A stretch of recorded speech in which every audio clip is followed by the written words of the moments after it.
Disclaimer: it's inspired by reality, shaped by imagination. What happens when a country superstar who grew up around small-town grocery stores walks into a national talk show ready to talk about food prices, only to get hit head-on by Joy Behar, who believes government intervention is the worst possible move? You get one of the most surprising clashes The View has seen all season. Blake Shelton arrived expecting a lively debate. He didn't expect a war. Viewers tuned in for a casual conversation about rising grocery bills, but from the moment the cameras started rolling, it was clear this wasn't going to be gentle. Blake talked about families in rural towns paying more for basics every month, pointing to corporate consolidation as the reason. Joy fired back, saying the real danger was letting the government decide how big a business can get. Within minutes, the temperature shot up. Even Whoopi leaned back as if she could feel the heat building between them. What made the moment explode wasn't politics. It was the personal stories. Blake kept bringing up the people he knows. Joy kept pushing back with her views on free markets. Two worlds, two realities, and neither one willing to budge. By the time the audience realized what was happening, the conversation had already tipped into a full-blown showdown. Blake sat in his chair like he always does on talk shows. Relaxed shoulders, that easy grin, boots planted like nothing could rattle him. But the energy on set shifted the moment Joy leaned forward with her cards and narrowed her eyes at him. Even Whoopi noticed and gave a little half smile, the kind that says, "Oh boy, here we go." Whoopi started light. "Blake, you've been talking a lot about grocery prices back home. What's the main thing you're worried about?" Blake nodded, grateful for a calm question. "It's simple. Folks in my hometown are paying almost double for basics like eggs and bread. Not because the farms changed, not because the workers changed, but because four giant companies keep swallowing up the smaller ones. If you only have a handful of players, they get to decide the prices. That's not fair to families." The audience gave him a soft round of applause. It wasn't controversial, it was common sense. But Joy didn't wait. She jumped in like she'd been holding her breath. "But Blake, breaking up companies? The government stepping in and telling a business you're too big? That's a dangerous road. We keep acting like the government knows best. It doesn't." Blake turned toward her, still polite but no longer soft. "Joy, with all due respect, these aren't mom and pop shops. These are corporate giants posting record profits while families are cutting coupons again." Joy shook her head. "That's the market. People drive demand, prices go up and down. Government intervention always backfires." "Always?" Blake raised an eyebrow. "Come on, you think the free market is magically gonna lower prices when there's no competition left?" Sunny looked between them like she was watching a tennis match. "Joy, consolidation is real. Even economists are sounding alarms." Joy didn't blink. She was locked on Blake. "Economists say a lot of things. But once we start breaking up companies, we're telling investors that growth is punished. You really think that helps the economy?" Blake leaned forward now, elbows on his knees. "I think families matter more than investors." That line landed like a heavyweight punch. A few audience members clapped. One woman in the second row shouted, "That's right." Joy sat back for a second, but only for a breath. "Blake, you're talking about feelings. I'm talking about policy. These things have consequences." He let out a short laugh. "You think families don't face consequences? Try talking to a single mom who's paying 40% more for groceries than she did 4 years ago." The room tightened.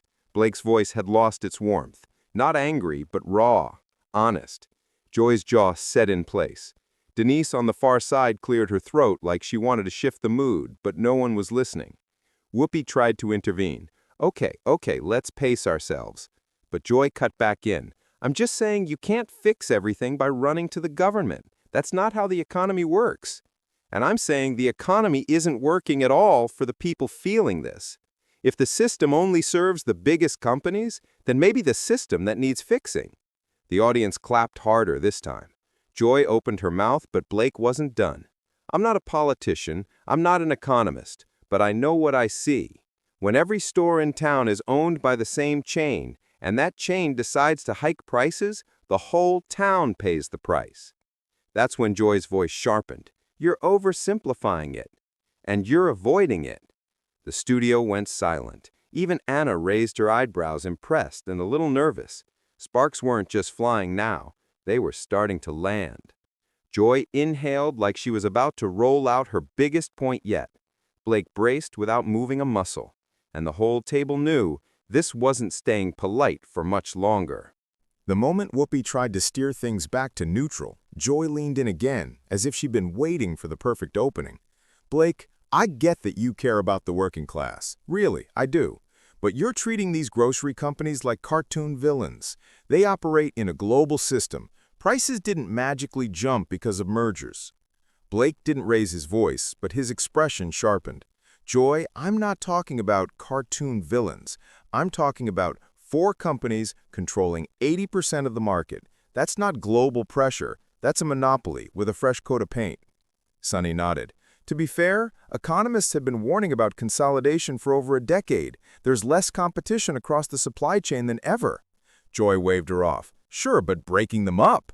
That's not a real-world solution. That's idealism dressed up as policy." Blake tilted his head. "So what's your real-world solution? Hope they suddenly grow a conscience and lower prices for fun?" That got a loud laugh from the audience. Whoopi didn't find it funny.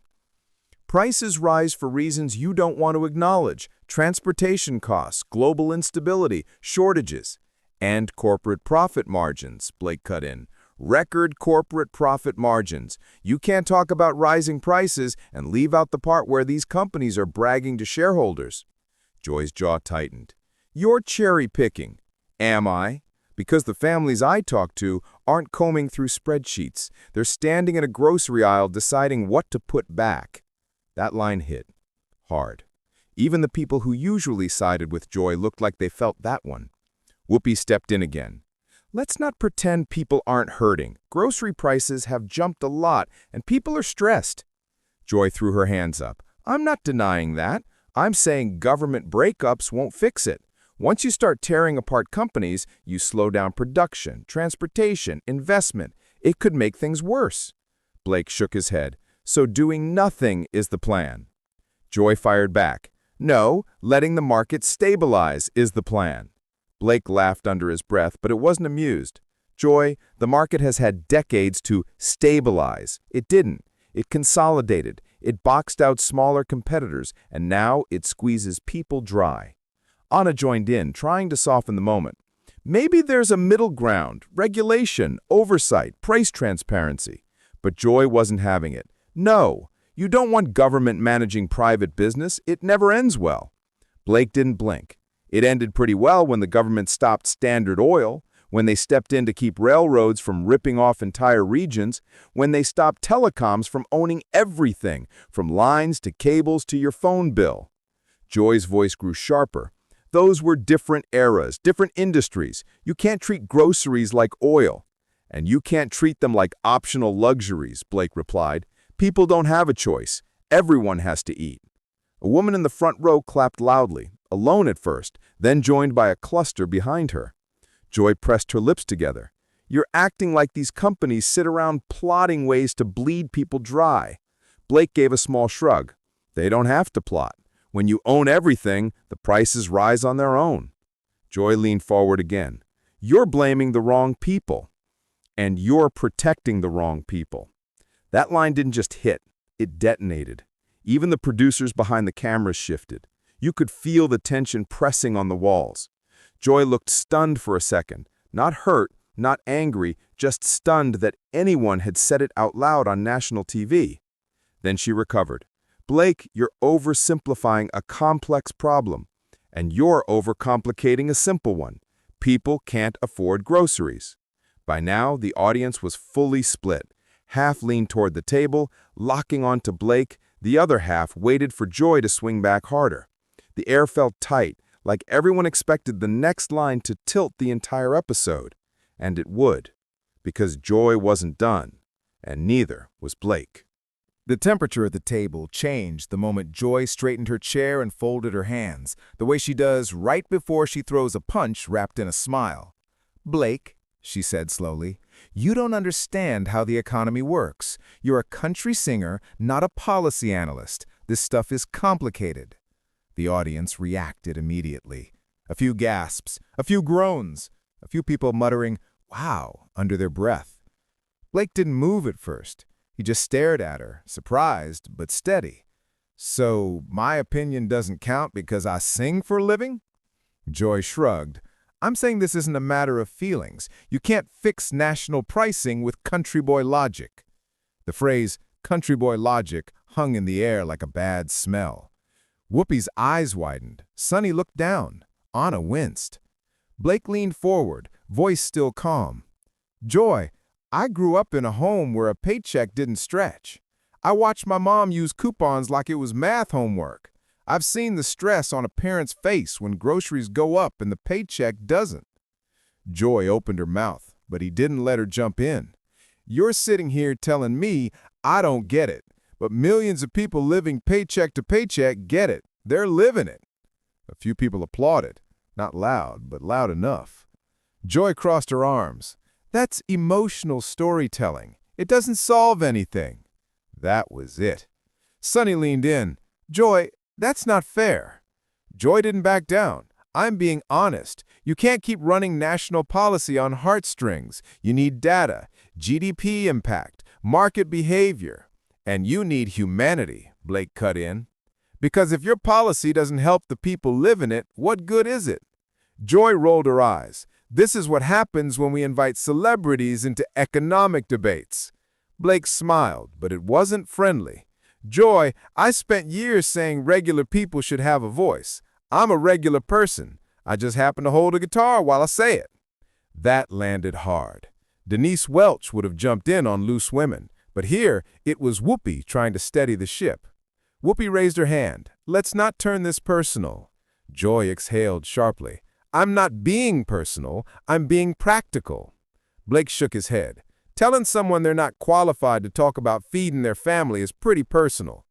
Joy fired back. "You're turning this into a class war fairy tale." Blake's voice tightened. "It's not a fairy tale when parents are skipping meals." The room went silent. Even Joy didn't answer right away. That single sentence hit harder than anything he had said so far. Sonny finally spoke. "Joy, people are hurting. Regardless of the policy details, you can't dismiss their daily reality." Joy tried to soften her tone. "I'm not dismissing anyone's reality. I'm saying government breakups come with consequences, and sometimes folks in your position overlook that." Blake nodded. "Then explain it without belittling the people living in the middle of it." Joy hesitated. It wasn't a retreat. It was frustration mixed with something like surprise, as if she hadn't expected him to match her punch for punch. He continued, quieter now. "Look, I'm not trying to attack you. I'm saying the stress people feel when they shop for groceries is real, and it didn't come from nowhere." Joy sighed. "I know that, but I also know government overreach can wreck industries. And I know unchecked corporations already are." That line cracked open another round of murmurs in the audience. Then Joy said it, the sentence that shifted the room completely. "You're making people panic about something they can't control. That's irresponsible." Blake froze, then leaned forward, elbows on the table, eyes locked on hers. "Joy," he said quietly, "the panic came from grocery receipts, not from me." It was the softest line of the entire episode, and it was the one that broke the room wide open. By this point, the tension in the studio was electric. The live audience leaned forward in their seats, some holding their hands to their mouths, others shaking their heads in disbelief. Blake Shelton sat upright, his jaw set, his voice steady but charged with the frustration he'd been holding back. Joy Behar, meanwhile, leaned back in her chair, her signature smile gone, replaced by a mix of irritation and incredulity. "Blake," Joy said, her voice sharper than before, "you're turning this discussion into a morality play. Economics isn't about sympathy. It's about logic, data, and it's about people." Blake interrupted, leaning across the table, his tone low but unwavering. "You can quote all the statistics you want, Joy, but you're ignoring the faces behind them. Families, kids, seniors, people who skip meals because prices go up. That's reality. Joy's eyes narrowed. And you think the solution is government intervention, breaking up companies willy-nilly? That's not practical. It's naive. Naive? Blake's voice rose just enough to cut through the murmurs of the audience. Do you know what it's like to live paycheck to paycheck? To go to the store and have to calculate if you can buy milk or bread? That's what naive looks like, Joy, and it's not me. The studio went quiet. Even the co-hosts shifted uncomfortably, unsure whether to interject or let the clash play out. Whoopi tried to mediate, raising a hand. Let's take a breath, everyone. Blake, Joy, we can— No, Blake said, cutting her off, pointing a finger subtly but firmly. No more breathing around the issue. I'm tired of polite talk while families are crushed under prices they can't control. Joy leaned in now, her eyes flashing. And I'm tired of celebrities turning their personal anecdotes into policy arguments. You're not an economist, Blake. You're a singer. I'm a human, Blake shot back, standing now, the height difference and intensity making the studio visibly tense. I've lived this reality. Millions of Americans live it every day. I'm just putting words to what they feel. The audience gasped. Some applauded. Others whispered. The tension was palpable. Denise Welch or Sonny would have jumped in with commentary, but here, the silence allowed every word to land like a hammer. Joy's hands clenched. You're oversimplifying complex issues. You're pushing people to think it's black and white when it's not. And you're oversimplifying people's suffering, Blake countered, voice calm but explosive with restrained emotion. You're telling me I don't understand because I sing songs. No, I understand because I live, because I watch, because I care. Joy shook her head, almost in disbelief, and then the words came. You're being dramatic. Blake stepped closer, leaning over the table, his voice quieter but sharper than ever. And you're being dismissive. The drama is already in the streets, in the kitchens, in the checkouts. I'm just holding up a mirror. The panelists exchanged glances. Whoopi's face was taut, clearly worried the clash might go further. But Blake and Joy were past reasoning, each entrenched in their stance. For a moment the room felt suspended. Neither spoke, only the tension vibrating like a live wire. Then Blake's voice broke the silence. This isn't about me, he said quietly, almost pleading. It's about them, the people who don't get a seat at this table, the ones who don't have cameras on them or shows to speak through. That's why this matters. That's why it has to matter. Joy looked at him, her expression softening, but only slightly. The fire hadn't fully gone out. I see what you're saying, she admitted, almost reluctantly, but you have to admit it's complicated. Blake shook his head. Complicated doesn't erase suffering. It doesn't make the problem go away. And ignoring it for the sake of logic alone, that's the part that's unacceptable. The audience murmured, sensing that something monumental had happened on stage. Not a victory, not a defeat, but a confrontation that would linger long after the camera stopped rolling. And with that, the segment ended, both shaken, both resolute, both aware that they had exposed a raw nerve in American society, live for the world to witness. As the cameras cut to a commercial, the studio felt unusually quiet. The energy in the room lingered, heavy and almost tangible. Audience members exchanged stunned looks, some nodding in agreement with Blake, others still processing Joy's relentless pushback. This was more than a debate. It had become a mirror reflecting the tension many Americans feel every day. When the show returned, both Blake and Joy sat, visibly affected, yet composed. There was no victory dance, no gloating smiles, only the weight of what had transpired. The conversation, though fierce, had peeled back the layers of civility often imposed on daytime television, leaving a raw, unfiltered reality on full display. Blake took a moment to address the viewers directly. I don't want this to be about who's right or wrong, he said, voice steady but emotional. It's about the fact that millions of people are struggling silently. They deserve to be heard. That's why I spoke today. And I hope this sparks more than conversation. It sparks action. Joy, her hands folded in front of her, nodded slowly. And I hope people remember that there are many sides to every story. Sometimes the solutions aren't simple, but hearing voices like Blake's is important, even if we clash. It's what keeps the dialogue alive, what makes democracy more than just an idea on paper. The camera panned to the audience, capturing a mix of applause and contemplative silence. The impact of their exchange had reached beyond the studio walls. Social media was already alight with clips, reactions, and debates. Fans praised the honesty, the courage, and the emotion. Critics dissected every point, every rebuttal, every inflection. And for a brief, electrifying moment, the nation had collectively paused to reflect on a topic too often overlooked. In the final moments, Blake and Joy shared a subtle, mutual acknowledgement, not of agreement, but of understanding, a recognition that even in the heat of confrontation, there was a shared concern for the very people whose struggles had ignited this debate. It wasn't reconciliation, not fully, but it was human, and it was real. This wasn't just television. It was a reminder of what happens when passion meets principle, when fame meets advocacy, and when words are used not just to entertain, but to challenge, provoke, and awaken. And as the credits rolled, one thing was clear. Conversations like this don't end when the cameras turn off.